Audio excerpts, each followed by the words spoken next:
We're back, and we're recording. Yes. Oh, you're recording now. Yeah. We're on the air. All right. Cool. I'm DJ RJ here with Music for Life in Austin, and I'm here with Erik Soderberg today with Experimental Sounds. And Erik, good afternoon or good evening to you over there.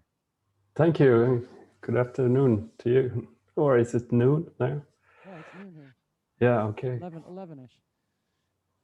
Erik, I found out about you through the Reason Studios website, and the first thing that I found out about you, or the first thing I found that you created was your emulation of the Yamaha CS01 keyboard. Yeah. And I've been a fan of that machine for years since a man named Steely, since a man named Steely used to play one back in the 80s. And so you brought that thing back to life. So thank you for doing that. Oh, thanks. I'm happy you like it. It's also been a old favorite for myself for dub bass lines. Uh-huh. So So how did you get into how did you decide that you were going to bring that thing back to life and redo the app for it for Reason? mm, yeah, I wanted to have it in Reason because of convenience. I mean, I had the hardware, but it's not it doesn't have MIDI and it would just be so nice to just have it in the rack and be able to tweak it And the original was monophonic, so you already made that better. yeah. Yeah, while working on it, I was pondering about what you can add or tweak to make it more. Well, So the presets that came with it, they're killer. I mean, I just start with the presets, and if I need to tweak it, I will.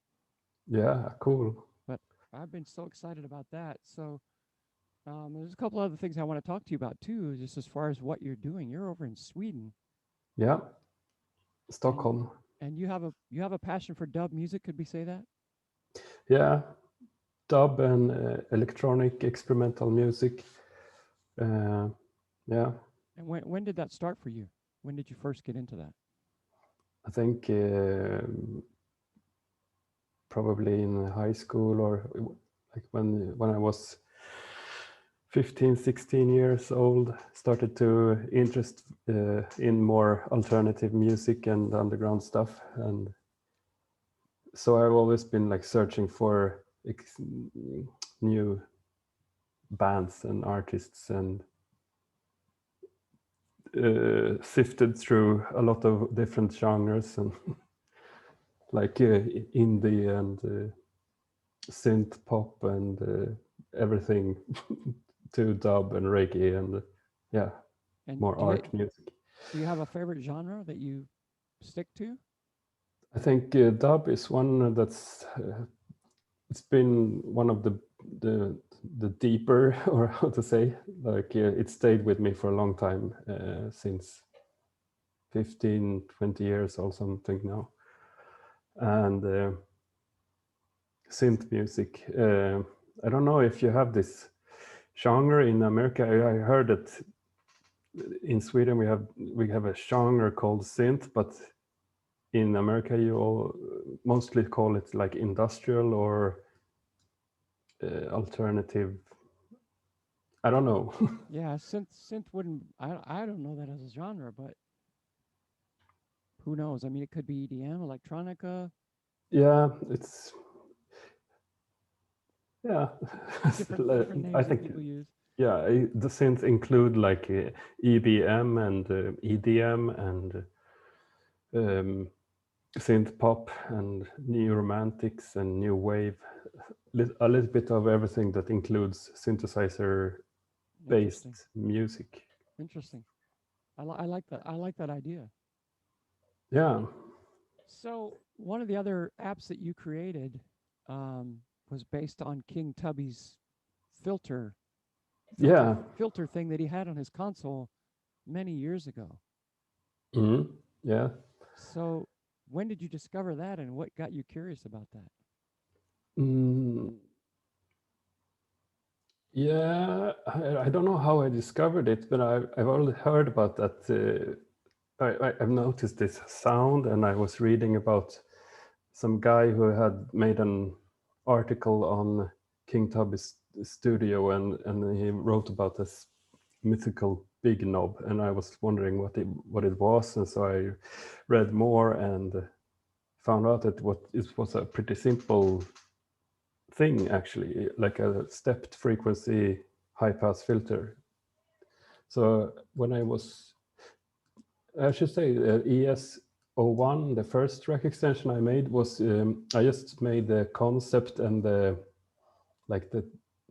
graphics, and I got help from Robotic Bean to make the actual code. So we had a close collaboration where I would measure my original and then write to Niklas, and who was coding. It's like, oh, we should raise the filter frequency of this way or that way. Like, so I was like the project manager or something. Yeah.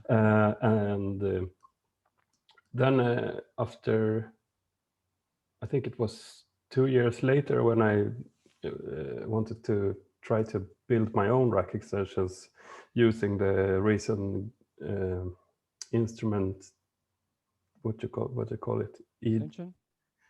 Instrument designer toolkit or something.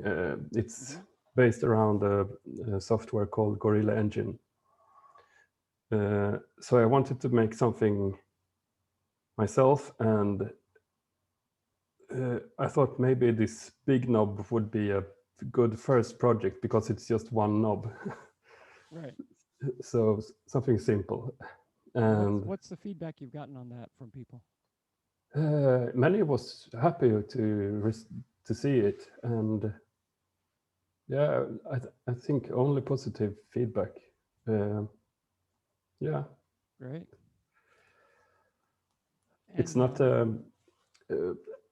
like an exact emulation or something like that, because I don't have a big knob to compare. So I just listened to records and watched some tutorials, or like what you call it, some guy demoing a big knob clone on YouTube, and so like getting to know the device via videos and music, and then trying to make something similar. And yeah, I think it came close enough to do the job. Yeah. And so, Erik, do you consider yourself more of an engineer or a musician or a programmer or what? I think more of a musician and graphics. Like I'm more into the art stuff. More about feeling and groove, you know. Gotcha. So the coding and that stuff is really difficult, I think, but I've come to like it also now after building so many rec extensions. When I can see there's a creative side to that too. And earlier when I got started, it was just a lot of difficult to understand symbols and, you know, a language I didn't know. So it's I've come to like it quite much also. Yeah. And do you play keyboards? Yes, a little bit. I play a little bit of guitar and keyboard, and yeah, I try most instruments, I think. But yeah, keyboard mostly. Gotcha. And so, of all the apps you've created so far, is there one that you could say is just your absolute favorite? Oh, difficult. I've been so busy this past year building them, so I haven't actually had much time to use them in making music. I've used them a lot while building and testing and making patches, but like for real music work. I haven't done much music for the past year, but I think ES 400 is really cool FM synth. Uh-huh. Yeah, I like it a lot, and it goes so nice together with the ES01. Also, ES 101 is really cool, but it's very big also. So Is that the SH101 emulator? yeah, it's kind of inspired by the upper row is inspired by the SH 101. Okay, gotcha. Yeah, And and the latest drum synth, Sinar, I really love that too. So it's cool. yeah, it's it turned out to be like a really cool device. If you play it like a synthesizer, and you can make all sorts of weird sounds and percussions with it. Yeah, I like the drum synth a lot. I mean, I'm a huge fan of Sly Dunbar and his whole thing with the Syn drums and Simmons and all that. Everything, just I love it all. You know, Yeah. it's so fun. And do you also work with any hardware? Have you done any hardware stuff yet, or all pretty much software? Um, no, I haven't made like built my own stuff. I only have built like do-it-yourself kits of like a Signer kit and a 303 kit. I'm gonna show you. It's so cool. Okay.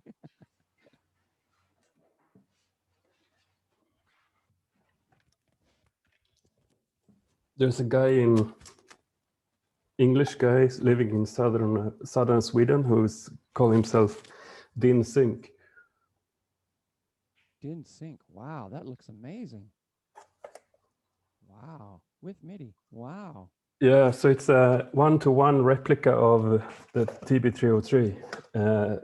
So the PCB inside can replace the original PCB, and every component is the same, and so it's like a newborn 303.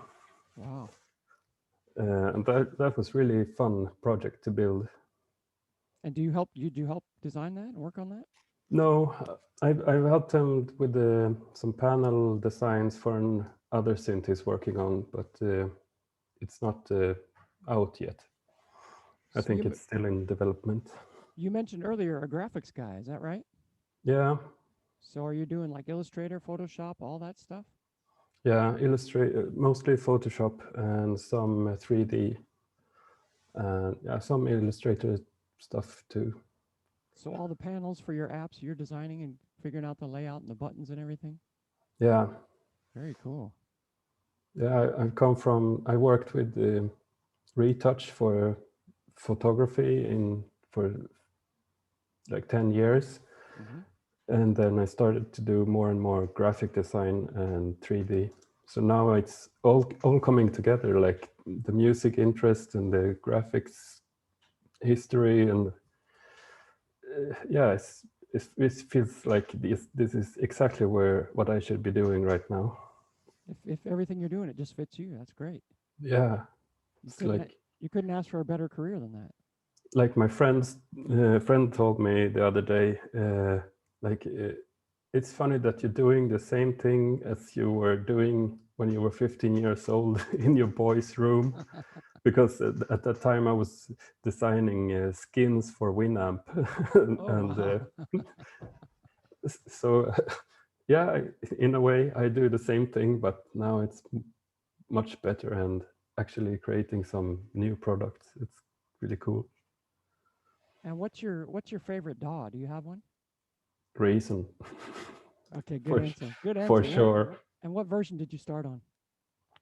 I think it was one or maybe two. It was in 2002 or 2001. I'm not sure. Wow. It was yeah, really a long time ago. I started on 2.5 and I don't remember when it was. It was a long time ago. Mm. Um, let's see. And all the apps that you're designing pretty much exclusive for Reason platform? Yeah, Are you yeah, thinking about expanding to VST or anything like that? that would be cool, but I'm not sure how I should do it because I'm building with the Reason toolkit, so everything is like made for Reason, and the Gorilla engine is capable of producing VSTs, but I'm not sure if I have the right to do it because I'm signed up via Reason. And if I would, how should I sell them? Should I set up my own shop, or should they be sold like via some other shop? Or yeah, it's many questions. But I would really like to expand to VST. Many have asked if I'm going to make VST's versions of the stuff I've released so far. And I always say maybe in the future. So I hope so. So you'll get there when it's time. Yeah, when it's time. Now I was looking up some music that you worked on up on Spotify the other day, and I want to ask you about the artist named King Ital. It's a guy from south of Sweden. Is a singer. So I produced the rhythms for him and mixed the record. Very cool. So that's very cool. Do you have a lot of Swedish reggae artists over there? Yeah, a bunch. It's quite big scene, actually. Yeah, and some are more like dub reggae stuff, and we have quite few sound systems with the home-built speakers boxes, and you know that. Wow. Pretty much influenced of the UK scene with the like Jatabis and Abashanti, Jashaka, that school. Mm-hmm.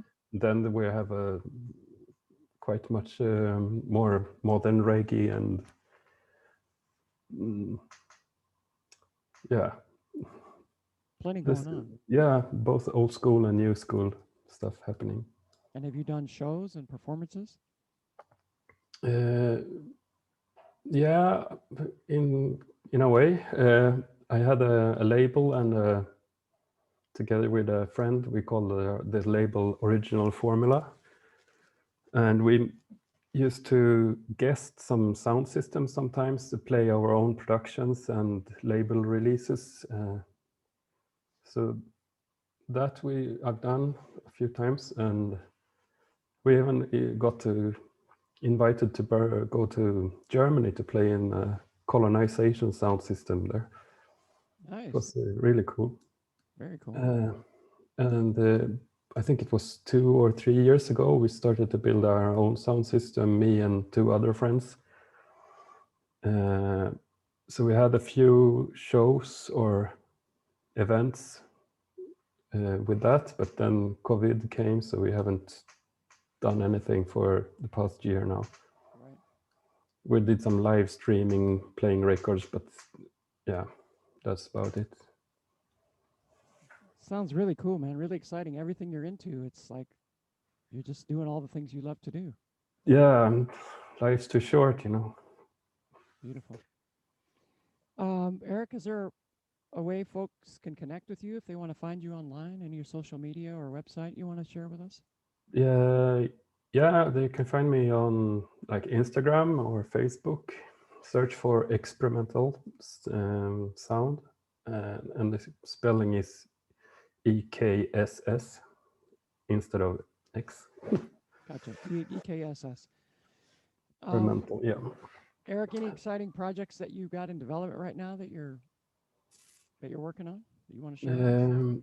I have one project. I made a space expander reverb together with a guy called. His company is called Past to Future, and he's done a lot of impulse response sampling of different machines. So I'm doing another project with him now. So it's going to be like a collaboration rack extension. Mm-hmm. And I have a few started projects, an equalizer and a multi-tap delay. Oh, wow. So it's the multi-tap delay is almost ready, and the equalizer is coming along quite good also. And I'm also working with Robotic Bean on a new VST, but it's pretty far from release still. So I shouldn't say much more about that, I think. Gotcha. You have plenty of things going on, plenty of projects. Yeah, a lot of projects going on at the same time. It's good to switch, do different stuff, so you don't get bored I see. on one thing. Yeah. What's the most rewarding thing for you doing this work that you're doing? I think, yeah, seeing the finished product in coming out and people reacting to it, and seeing it's like in a YouTube video or something that a guy in Bangkok is using my synths to make small jams or stuff. It's like so cool. Like, and yeah, it reaches people all over the world. It's really, really nice. Very cool. Well, Erik, is there anything you want our viewers to know about you or what you're into that we maybe didn't talk about? Any other details you want to share? Your family, maybe? Family, yeah, I have a fiancée. We're not married yet, but it's going to happen someday when you can have a marriage, like when you can have a party and all of that. And we live in Stockholm. What can I say? I'm 38 years now. Just yesterday. Happy birthday. Yeah, thanks. Yeah, I don't know. Yeah, maybe a few people like have commented or something like Ekssperimental Sounds, like it's a company and it's just me. So yeah, sometimes I feel like the people expect there to be many others, but it's only me doing everything. So sometimes it takes time to do updates or reply on emails and stuff like that. So this is your corporate office here that we're seeing in the background. Yeah, it's my living room. I work from home. Very cool. Yeah. Well, Erik, I mean, all the apps that you have on the store, I'm looking at them now and I'm realizing there's so many more that I need to check out, like, the Spring Reverb, the Space Expander. Yeah, you should. You would love it. I think it's based on the Fisher K10. I think Tubby used it in his studio. Ah, very cool. Well, Erik, I want to just I'll wrap us up here and say thank you for your time and speaking to us about what you're doing over there. It's very exciting. Thank you. And I'm looking forward to the new things that show up on the store and seeing how I can integrate them into my work. Cool. Yeah, I'm thinking I'm gonna slow down the development a little bit because I was so busy this last year and I need time to make music. So I will still continue to do stuff, but I think I will take it more slowly from now on. Gotcha. So maybe not 4 releases in 1 month, like it was.